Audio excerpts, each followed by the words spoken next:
Hi, in this tutorial we'll be creating a fade reveal using Tyflow. To begin, I'll first create a simple geometry. In this case, I'll make a simple teapot.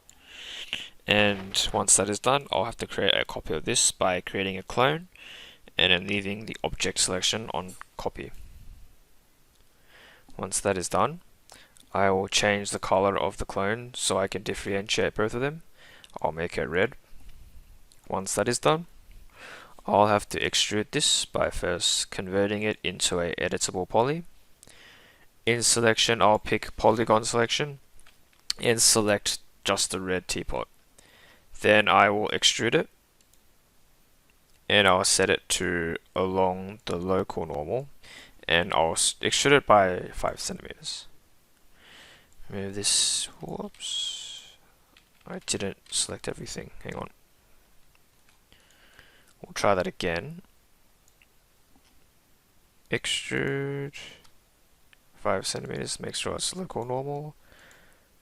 And yep, should be alright. Let's move it down. Okay, I'll turn off the polygon selection. And now I will just detach it.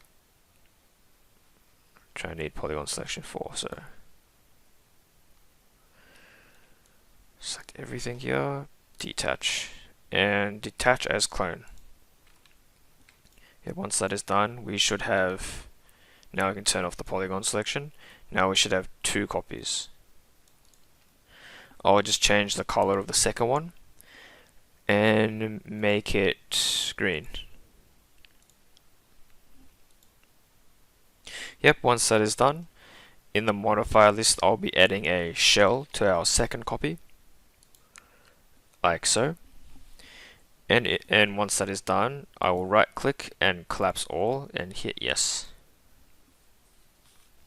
Now once that is done, we can delete this, our second red shell, so we don't need that anymore, and we just put this over the top of our original.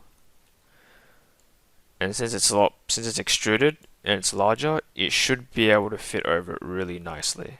So we can even have a look at that. Object properties, show layer, renderable by layer, see through. Yep, we should be able to see our original teapot inside our new one. Oops. Just turn everything back. Yep, and once that is complete, we will begin our Tyflow. So to do that, we just load in the Tyflow icon as usual, and then we open up the editor in modifier, open editor. Over here, we will load in a birth object, and we will choose our green teapot, and now we'll load in a Voronoi fracture.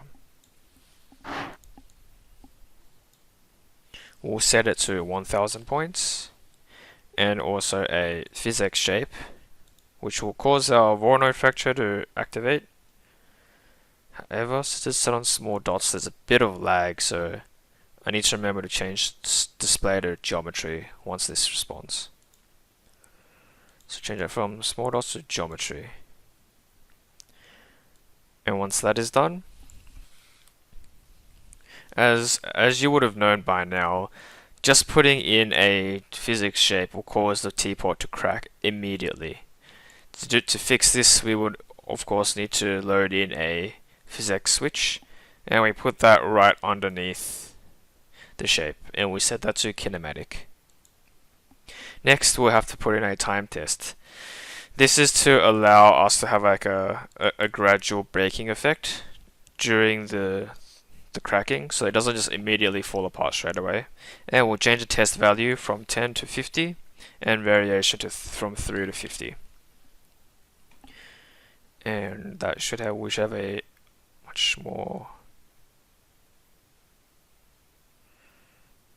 gradual effect. Actually, not yet. We need to set another physics shape first. So we set that in as event number 2. And then we need to add a physics collision. And we will pick the teapot inside. which, first of all, we need to hide this outside one. So we pick our interior teapot,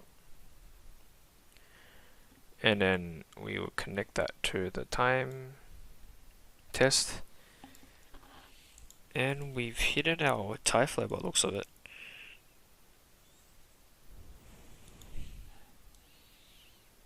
So we just wanted to hide this before section. Yep, so in Tyflow we will make sure our default gravity is set on. Yep, we'll set that value to 0. And now we will need to create a force. Set a force into our Tyflow workspace. To do that, you find force and you drag it in and you place it under the physics collision. In this force, we need to set our built-in gravity. So the strength, we'll set that to negative 0.003. Whoops, I typed the wrong thing. 0.003. And we will set our built-in wind to a strength of 0.3. Yep, once that is done, our thing should be, our particles should be, or it shouldn't be particles, our fracturing teapot should reveal the small teapot on the inside. At the moment it's particles, we need to change that to from small dots to geometry. As you can see, it should flow away like that, and it gradually reveal our small teapot on the inside, and or you can come back and reform it. That is the end of this tutorial. I hope you've learned something and you've enjoyed it. Thank you.